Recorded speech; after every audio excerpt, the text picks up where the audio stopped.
Michelle's on the beat.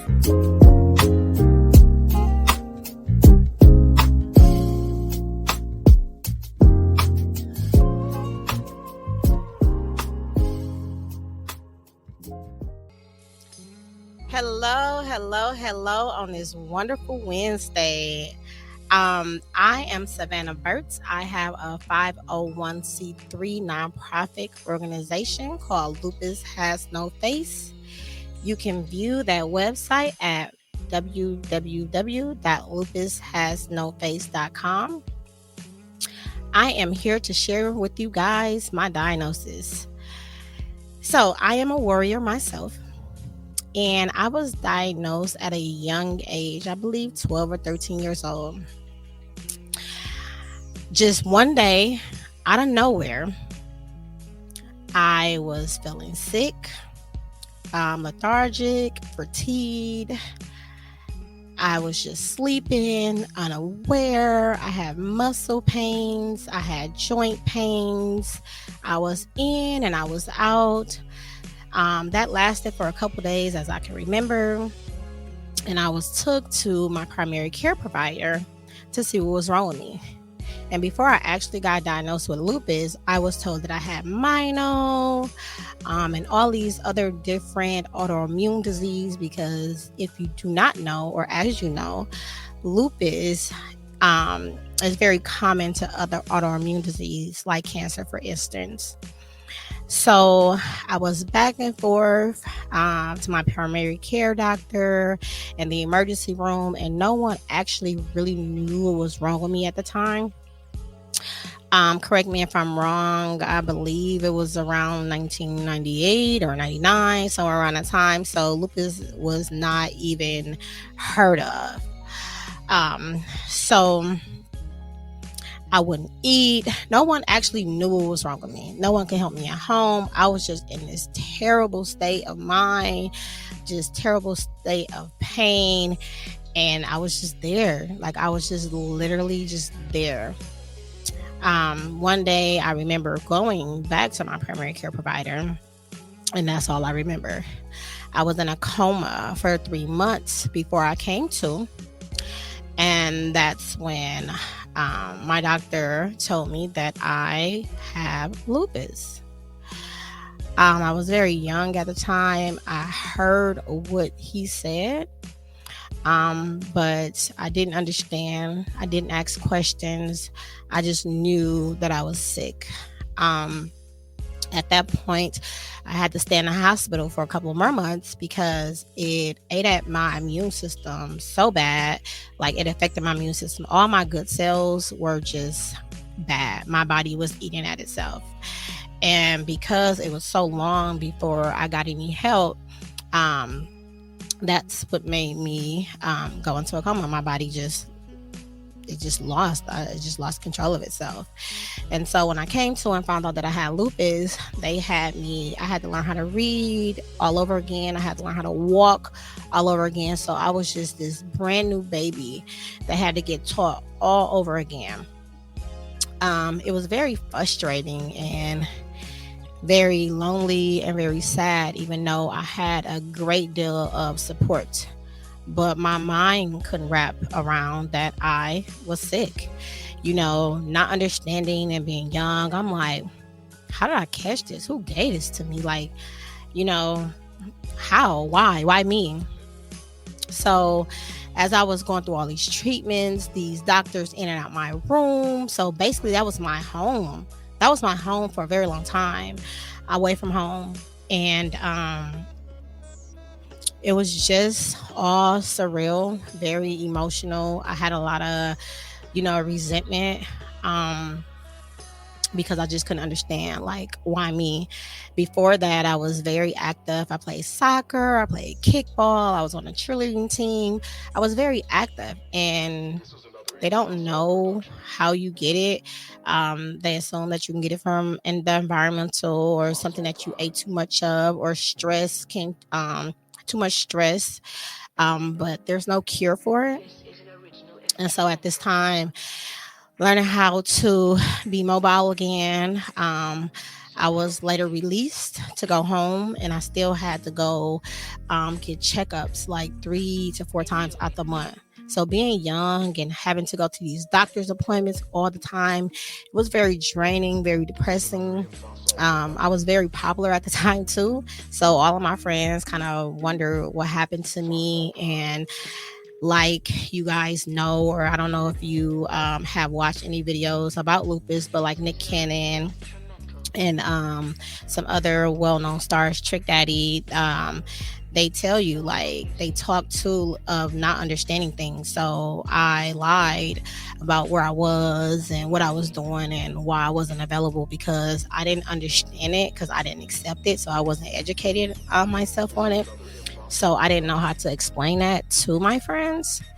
Um, I was on a great deal of medication, prednisone, which bulked me up, gave me a moon face. It's a steroid. It helped me a great deal, but it also was very, very, very bad to my body. It was started to deteriorate some of my bones. I was on plaquenil and naproxen, and I was vitamin D, Ballista, all these narcotics. I had a great deal of medications that I was on at a very young age. I had to change my diet, so not too much sugar, not too much salt. I couldn't be in the sunlight too long unless I was protected. I couldn't be stressed out because it would trigger my lupus for flare-ups. So again, just being at a young age, going through all of these changes so quickly, I was alone, and it was just very heartbroken for me. Once I start learning about lupus, once I accepted that I had it, I started to educate myself. Because even though the medicines was supposed to help me, that did help me, it made me very, very sick in the beginning. So I was very nauseous, and I felt like I always had to throw up, and I was light sensitive, and I just kind of didn't want to take it, but I had to take it if I wanted to be alive. So I took it, and my support system helped me with it. It was a routine. Certain times of the day, I had to take medicine all throughout the day. My food was not tasteful like it used to be. Again, I didn't have a quality of life, but I had a great deal of support. And even though I had support, I still was alone, because now I can't do anything that I wanted to do, anything that I was used to doing. And now it's just me and family in the house, doctor's appointments. That's it. So people that are being newly diagnosed at a very young age, I would say it's very important to ask questions, to research, to get educated. Have an advocate for yourself, or your parents to be an advocate for you, because if you're not an advocate for yourself or have anyone to be an advocate for you, things just kind of seem long and drawn out and played out. You know, you got to go to the rheumatologist, the neurologist, all these specialties that you have to go to in order to be healthy. And so I learned that later on in life.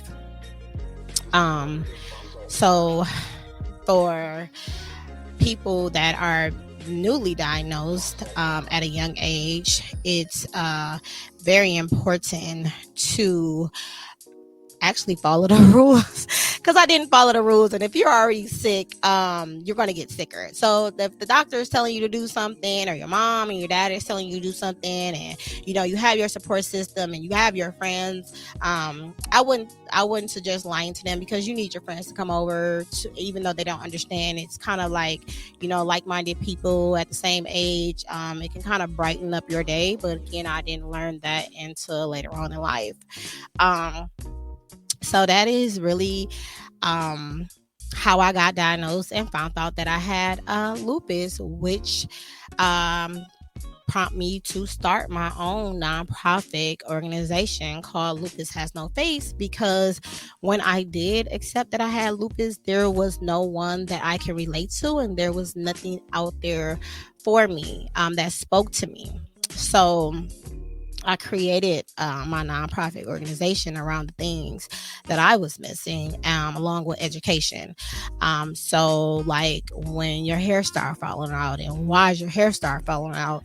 And they teach us to be beautiful from the inside out. But when you're going through an autoimmune disease, it's kind of hard to do that. So I teach our warriors how to take care of their hair, the resources to go to a dermatologist to do the treatment for their hair, and also to suggest certain wigs that they can wear to still feel beautiful outside, from within. I also teach makeup classes where we're getting lesions on our face from the sun, and that cooks from inside out, and you have this red, purple, or black mark on your face, and you're being insecure about it. So I'll teach how to apply a natural makeup application just so you can feel beautiful, because if you feel beautiful, you act like you act beautiful, and you have a better day, and you're more productive. I also teach accepting what you have, because once you accept what you have, you now can learn about it, be educational about it, and be your own advocate about it, because no one knows your body better than you. No one knows your body better than you, and it's very important to, when you go to these doctor's appointments, to just write down what you're feeling and what you have been feeling and what you're going through and your mental state, because it plays on your mental. It actually does. So it's good to have a journal to write down all your symptoms and the things that you've been feeling when you're going to your primary care or your rheumatologist. And it's very important as well to have a rheumatologist, because your primary care provider only can do so much. Rheumatologist is a specialist that most or all lupus warriors or patients have. And you can convey that to your rheumatologist and letting them know how you feel in your mental state like that, so you can get the help at that time. Because sometimes, having lupus, SLE, lupus systemic, it affects all your major organs. So your brain, your heart, your kidneys. And sometimes when we're going through things and we're trying to communicate that, your brain fog may kick in, and you wouldn't remember that if you didn't have it written down. So that's a very good thing to do, is to journal. You will have to change your diet, because too much sugar, too much salt, too much of anything really can trigger your lupus for you to have a flare up. So that's, again, knowing your body, knowing the triggers, and that comes with paying attention to your body. The sunlight can be good for us, and it can be bad for us. And that's when you're out in the sun too long, and you're feeling fatigued, and you're feeling drained, and that's where the vitamin D kick in, and your sun hat that you should wear, and applying your sunscreen, and basically taking care of your body. Drinking a lot of water is very, very, very important for our warriors, us as well. I'm a warrior too. So again, I just came through today to just those that are newly diagnosed, or younger children that is newly diagnosed, what my experience was being diagnosed. There will be more to come on my journey living well with lupus, because as of today, I am living well with lupus, and my lupus is in remission. Yay. So we're going to be featuring other people too on tips on lowering or knowing your triggers, and healthy habits on what's good for our body and what we should stay away from, even though it is hard. But if we want to have a long life living well with lupus, we have to do what we don't want to do sometimes. So again, please subscribe, share this page, stay tuned for next to come, and it was a pleasure talking to you guys today. See you soon.